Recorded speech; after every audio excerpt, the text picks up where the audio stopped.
Welcome to episode 25 of Curious Conversations. Feels good saying episode 25. 25, bro.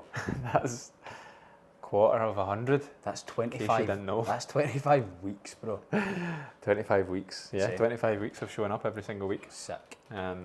Exciting. We are recording this. Aiden's heading away for the week, actually. Yeah. He is heading away for the week. When are you back? Next Tuesday? Next Monday. Next Monday. Okay, so pod will be getting released probably that Tuesday, so it'll be a day later than usual for next week, just for the listeners who The Monday are listeners. loyal. This week we had a topic that we've not actually spoke about, but we feel that we both speak about it quite a lot, whether that is with clients, whether it's just in general as well. And I think it's something that's so important to try and get clear on, because if you don't get clear on these things, then your life may cause a little bit of friction with certain things and you may not feel that great. And that topic is values, is the values within your life, and getting super clear on them and the importance of that. That's what we're going to chat about today. Going to go into a little bit of depth around our own values, how it's shown in our life, and also why it's so important that you do get clear on your own values. Now, first off, like a kind of understanding of what values is the things in your life that make you kind of like you have meaning towards, you have purpose towards, that you spend the most time on as well, like what you value in general. And when your life is aligned to the values, you feel so much better in yourself. But when things are a little bit fuzzy, when you don't really understand like what you value in life, that's when overwhelm happens. That's when things feel really a lot of friction towards things. So first off, we want to go over our own values, like what we think our own values are and how we understand it to be. You want to go first? Yeah, sure. Let's go three. Three. Yeah. Are we going in no particular So like order? I'm going to say that because off the back, yeah, you can say like, oh, like I value this, and this, but like probably you don't have to go in order. Just like three kind of your top values. Mine is training, work, and learning. Nice. That is my three, and that's so clear for me when I get asked that question, what is your values, and it's those three that pop into my mind. And I think that you could look at my life and you could probably guess that if you've got a kind of inside scoop of how I kind of move about my day to day and like all of that stuff. Definitely those three are the three big ones for me. Yep. Over here. Similar to you, I run mine as fitness, coaching, and relationships. So training and fitness, I'd imagine that's very, very similar in that sense. Coaching, exactly the same. Work for both of us. So again, that's the two top ones for me. And then relationships. When I look at my time, like across the whole week, the 3 points there is where I spend most of my time. And that's where I feel most aligned to as well, because I feel like that part of my life, this part of my life that I'm in, that's the 3 most important things to me. And this is where it comes into a really, really good and a good chat. And that is like being honest on your values. Now, that's like when you ask someone this question, it can be very easy to say what you want your values to be, like instead of being honest on what they really are. So to find out what they really are, like what you value the most, look across your whole week and genuinely analyse where you spend time most. And where you spend time most usually is what you value most. So for example, work. Like a lot of people probably don't think work is a top value of theirs, but they spend a lot of time in it. Now, it may not be that work is your top value, however, it may be that what work gives you is like one of your top values, whether that is security, money, safety, like all these things that work give you, like for your life, may be the top of your values. But I think it's so important to analyse this. Like, you may say that family is a top value of yours, but you spend 2 hours a week with your family, an hour a week with your family, maybe even less. Maybe you just give them a phone call. And I think getting super clear on that and honest with yourself is something that is mega important. Yeah, I totally agree. I think that's something actually I spoke to Dale about when I first came in here.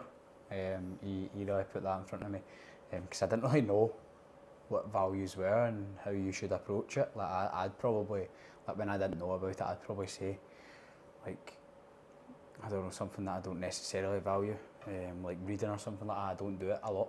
So if I was to say it, then probably wouldn't be telling the truth, just because I wasn't really understanding what it actually meant. It's the things that you do in your day to day that kind of dictate what your values actually are. So yeah, mate, 100%, totally agree. Yeah, I think that, well, when I first think of this as well, like when I first learned about it, I'm sure it was David Hatt actually that put me on to a book called The Values Factor, and that was a guy called Dr. John DeMartini. I actually done an education day with him online, and it was amazing. It went into a lot of detail about this, and that's when it first kind of gave me a slap in the face as to what I thought my values were to what they actually are. And when I actually found out what they were, I analysed my week and what I felt aligned towards doing. That's when I started enjoying and feeling a little bit more meaning and purpose in my life. And like, meaning and purpose, this is something that we've rattled on about quite a lot on this podcast. And I think when you dive a little bit deeper and you really do find out what it is you genuinely value, what you honestly value in life, and you start putting more time in towards them, you naturally start feeling better emotionally and mentally. So yeah, have this task, and have a little sit down, like 5 minutes, 10 minutes, maybe longer, and look at your week across the whole week, and talking from Monday, Tuesday, right through to Sunday. Okay, obviously weekends are probably different for a lot of people, like outside of work, but genuinely look at every single day and think, and divide it down. Right, where do I spend most of my time? Work for a lot of people will be that. However, outside of that, like, do you say, oh, I value fitness, and you're in the gym once a week? Sometimes you need to. You can't force a value as well. Yeah, that's an important thing. Because there is probably a lot of people out there that are trying to force values Yeah. on them, and it's just not. It doesn't feel right to them, and it does. Like, if it doesn't feel right to you, you're not going to do it at the end of the day. So it's about being honest with yourself, as you said, like taking a sit down and actually truly thinking about what you value the most, and then kind of going from there. That's a good thing to probably go into, is the should, like something that you should value. Like, fitness is maybe a good example. Like, idiots like us, we tell you that you should put fitness as a high value, but genuinely, if you're listening to this and it's not a massive value to you, yes, it's important to still fit it within your life, but maybe not as much as we do. Like, fitness, for example, we train a lot to get to a certain goal. Like, that's why fitness is a high priority for us, and we find so much purpose in it. However, if you're someone who, like, you don't want to push for particular time in running or high rocks, or like you don't have like performance goals as such, fitness may be like 5th or 6th down your list because things are more important for you. Yeah. Family, for example, may be one if you've got kids, etc. I always think fitness should be one, like, no matter who you are, because it's fitness is something that it doesn't go away, like, ever. Like, you can't do too much fitness. Like, it's always something that you're going to need to stay on top of. So I know it might not be, as you say, on like maybe on someone's like top 3, but it should be there or thereabouts, just to kind of allow you to stay fit and healthy as a normal human being. Yeah, And as I suppose fitness comes in all different shapes and sizes, what that 100%. looks like. You should go into detail about that as well, like figuring out what you enjoy, and then that could bring you a little bit of purpose towards fitness, and then that could it could go higher up on the list by you just kind of figuring out what makes you tick. Yeah. At the end of the day. What do you think is something that is like a should for you that you don't find as a high value? Like in a societal societal way for someone who's your age, or like a young guy, like what is something Probably that people say you should? As a young guy, or something that Just you in general. like, if I was to say family was a massive one of mine, I would be lying, because I know personally, and I know there's probably a lot of people out there that probably hate to admit it, but I'm going to admit it. I don't see my family enough, and I probably don't put enough effort in towards like maybe seeing my like cousins, or my aunties, or my gran, or my nana, things like that. But it's always good to recognise that, like when you're thinking about your values, because then that allows me to like put awareness to, oh, maybe I'm not seeing them enough. Maybe I should make some more effort. And then me thinking about that, thinking that I need to make more effort, making more effort and creating action could allow that value to go up your list. And it's something that I want to improve on, and I think about regularly. So it's just about, probably for me, as family as one of them that maybe everyone would say, oh, you should have this value, but it's probably a little bit lower than I would maybe feel comfortable admitting. As honesty though? Yeah, for sure. Like a lot of people wouldn't admit that. Aye, I know. That's why I'm always going to be honest on this pod. Like, Yeah. no matter what. So yeah, what about you? You got anything? Mine is probably socialising, to be honest. Like That's a good one. the social aspect of my life comes from my work and my relationship. Like, yeah, I'll catch up with a pal like for a coffee here and there, but for the most part, I try and fit socialising into my routine and into my life. Like, Yeah. Kaizen, like Friday night lights, that's socialising for me. And Yeah. a lot of people will put socialising as, like, especially like our age, 20s, as the highest priority. You only live once, like that kind of mindset. And I feel like that's almost a should in society for our age. Like every weekend, Friday, Saturday, you should be out. You should be seeing your pals. You should be spending all this time doing this. And like sometimes you feel that. Like I know that you've said that in the past. Like you feel like you should be doing a certain thing, like socialising more often, doing this, doing that. Especially like I'm 27, so I'm at a weird age where like there's people who are like going out every single weekend. There's people who are getting engaged, getting married, having babies, getting a house, like that. There's that late 20s kind of era, whereas your era, like no one's really doing that. Aye, like, they're all getting pashed. Aye, they're all going out every single weekend. So it's like it's a should that you almost feel a little bit of pressure to. Yeah, 100%. Like I've spoken about this on many times on the podcast. Like I actively think most weekends, like, should I be out right now? Should I be out in this club or this bar, getting pissed? And I've kind of programmed my brain to question every kind of thought that comes into my head like that. So before, I used to like maybe go out and stuff like that. When I was in that kind of period, I would say in my head, should I go out? And then the answer would be like, yeah. But now I've programmed my brain to be like, should I be going out? And then an additional question comes in, and it asks, is that going to get you closer to where you want to be? And if the answer is no, then it's a no, I don't go out. And if the answer is yes, then the thing gets done. So it's just about thinking about like I'm a different kind of 21-year-old to say this quite a lot. A lot of the time people always think that I'm a lot older just because of the way I act and the things that I do and stuff like that. But it's been a huge process of trying to figure it out, and I feel like just now I've started to slowly figure it out. I think simple frames like that are so good and so powerful. Easy as hell. But that one's obviously it's very black and white, but for where you're at and where you want to go, it's a very important question to ask yourself. Like, is this going to move me forward towards X goal? Like, it's black and white and it's very goal focused and type A personality style, but for you and what you want to do, that's an important thing. Because if I want it the way I say that I want it to, like, everyone and myself, then the answer is easy. Do you know what I mean?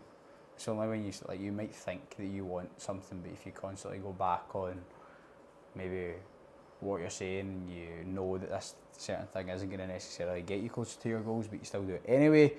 Again, it's about like what we were talking about earlier, about sitting down and thinking about what actually are your values. So yeah, it's an important kind of frame. I like it a lot. So like in terms of clarity, like getting clear on them is like the task that we've some homework to go away with. Showing my teacher and 100% some homework. But I think that again we're always trying to have some sort of action piece on the podcast so that you can go away and think about these things, because like these things aren't like very well known, and when I started learning about them and started passing them on to other people and they started working this stuff out, it can be life changing. It genuinely can. Like just being aware of what these things are. Like you may be going through your whole life feeling that friction, feeling that weird way of like, am I doing what I'm supposed to be doing? And you might not know what it is. And a lot of the time it will be down to these kind of things, these value pieces. And once you actually work out and you're clear on the values, of course they change over the years, but you can then filter that into your week more and more often. And when you start to feel the things that like you feel almost like a magnet to, like for me it's coaching, for me fitness, it's relationships. I feel like a magnet towards them, like it's pulling me into them. Yeah. And the more and more I spend my life around the things, the happier I become, the better I feel, and the more purposeful I feel with my life. Because if you don't think about that, there's always going to be a question mark around all the things that you are doing. Because if you've not got your values nailed down, you're probably dipping your toes into like quite a lot of things that aren't necessarily fulfilling you. So I tend to find like before, when I didn't really know what my values were, I was kind of just doing shit for the sake of it, like no really having any kind of direction towards my day-to-day. But it's until you actually like note them down, figure out what they are, that's when you can have a laser focus on them. I love it. This is the first podcast where the moustache is out on show as well, by the way. Just looking at that, and it's looking better. We're both rocking the mullet and moustache as well, you know.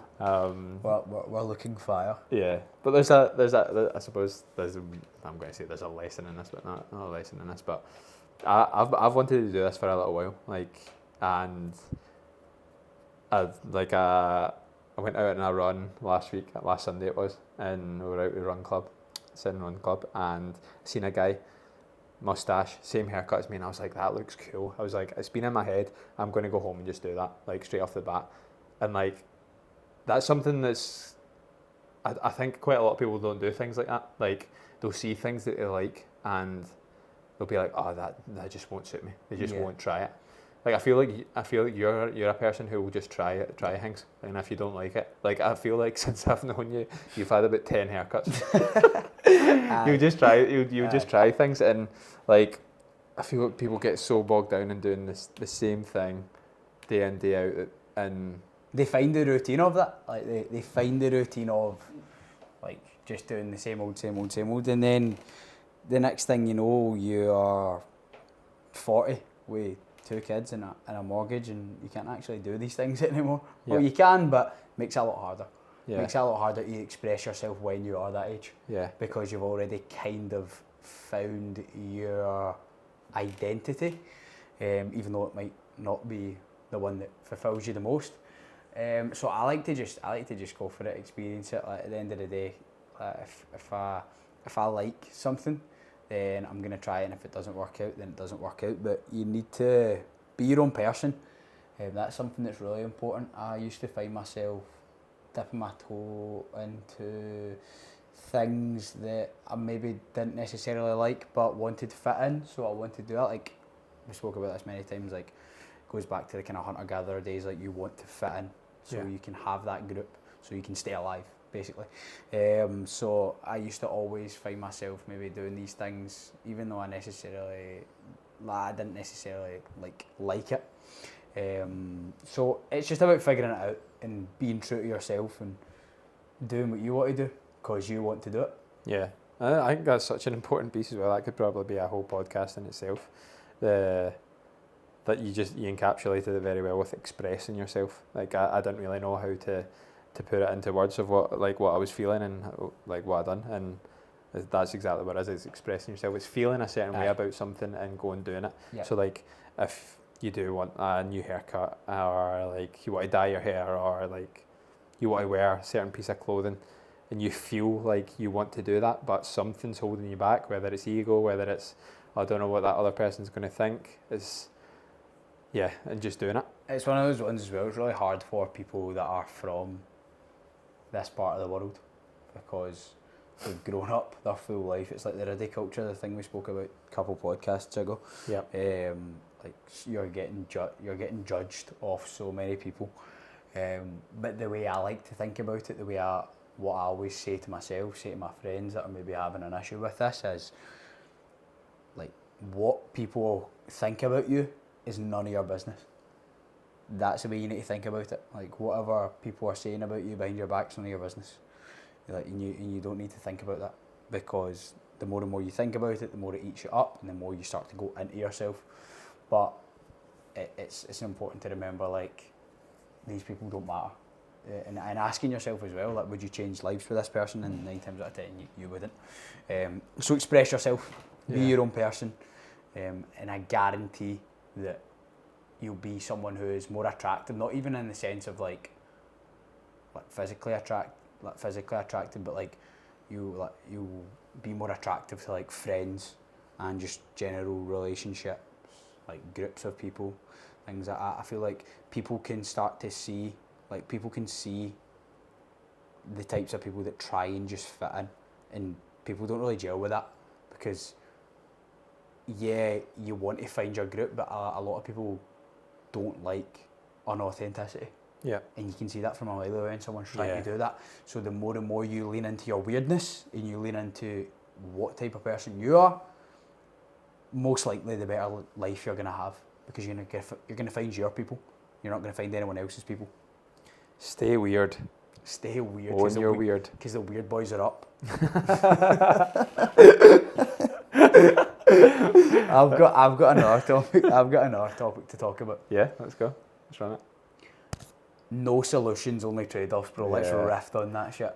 Some context. Me and Aidan were, I was out for a run with my pal Sean this morning, who is just back from Australia. He's been pushing fitness, running unbelievably over the past couple of years. He's just done 2:38, was it? 2:38 marathon in Tokyo. Mad. Which is like, I don't even know what pace that is. It's 3 something pace for a whole marathon. And I was chatting to him. It was a 90-minute run, so I got into like a lot of depth with him. And he's went away to Australia for 2 years, and he's really worked on himself, both fitness, like personal development. And he's really, really changed a lot since the last time I spoke to him. Went through a bit of a journey, and one of the things like we were speaking about, and I said, was there's no solutions, only trade-offs. And this is something that we listened to on a podcast, I'm sure. It's Chris Williamson. And something that you actually speak about a lot. So it's always kind of top of my mind. and like I said it off the cuff, and he says, "What did you just say there?" And then like I just said it again. He was like, "I love that." He was like, I'm taking that shit away. I'm going to own that as mine." I'm telling people I made that up. But you want to riff on it? Yeah, so you and Drew spoke about it on the way to Perth last week. And this is a massive one for me because I've been thinking about it quite a lot and it's so fucking interesting to me. So I regularly get people saying to me that they wish they had their head screwed on the way I've got it at my age.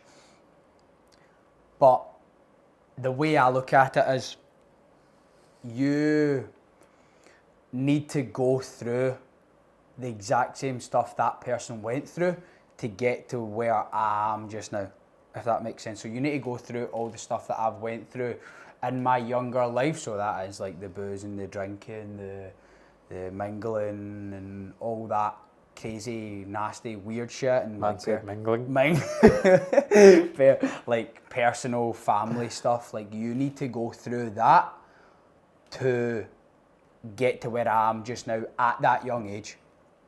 And it's the exact same as thinking like, oh, I want that gold medal. I want to stand on top of that podium in the Olympics myself, like the way that person has. But you're not necessarily thinking about what the days where that person needed to wake up when they didn't want to wake up really, really early. They had to stick to a regimented diet, maybe eating things that they didn't necessarily want to eat, couldn't have any cheat meals, couldn't get a chance to see their family because they had to be at training. Things like that. That is what it looks like. You want the gold medal, but if you were to look at it a little bit more in depth, you wouldn't do the things that person had to do to get there. And I would never ever take back the things that like has got me to where I am today. But I think it's an interesting concept because I get it all the time. And I don't like, it's not something like, oh, well, you need to go through the shit I had to go through. Like, it's not, I'm not saying it like that. But it's a cool way to think about it. People just, it's so easy to see the success, but behind the success is like years and years and years of trying to deal with and try to figure out what type of person you are and where you need to go, and a lot of doubt and a lot of curiosity and unanswered questions. So it's cool to think about that. It's a lifetime of work behind it. Yeah, it's a lifetime of work. Everyone wants the shiny object, but they don't necessarily want to do the things that get you there. A perfect example that I'm sure it was Chris Williamson was speaking about is Tiger Woods. Is the unbelievable, like the medals he's won, the incredible championships he's won, like the success he's had, like the sponsorships with Nike. I think he's he's multi-millionaire, whatever he is. Unbelievable wealth, and he chats about like what he went through as a child, like to get to where he is today. I'm sure it's his dad who was like unbelievably hard on him. I'm pretty sure there was something about like abuse as like a younger kid, and how much that actually messed him up in his older age. And like when you look at Tiger Woods, like right now he's got all that success, but when you look back at the story and the life he's lived, he's probably spent years and years in his life like thinking really badly about himself. It's like he's got all that success, but at what cost? Yeah. Do you know what I mean? Like that's the way I always like to think about it. Like at what cost? All that success that everyone wants is like it has got a whole load of grief and uncomfortable feelings behind it. And I genuinely don't believe that you can't have one and not the other. Do you know what I mean? You need to have that to be that great, to be that like that top level of sports or business or whatever. You need to go through something that is like proper hard and something that's going to stick with you for the rest of your life, because if you don't have that, then there's not enough fuel to drive you towards that goal. I love that. I think that's a class bit to end on. That is a good bit to end on, mate. That was good. It's just something I was thinking about that I wanted to speak on. I love that. No solutions, We only will trade-offs. be seeing you in the next one, episode 26. Again, that's going to be released on the Tuesday. We'll go from there. Come on. What a good pod. I know. What a great pod. Always. Love you guys. Love you guys. See you in the next one. Think.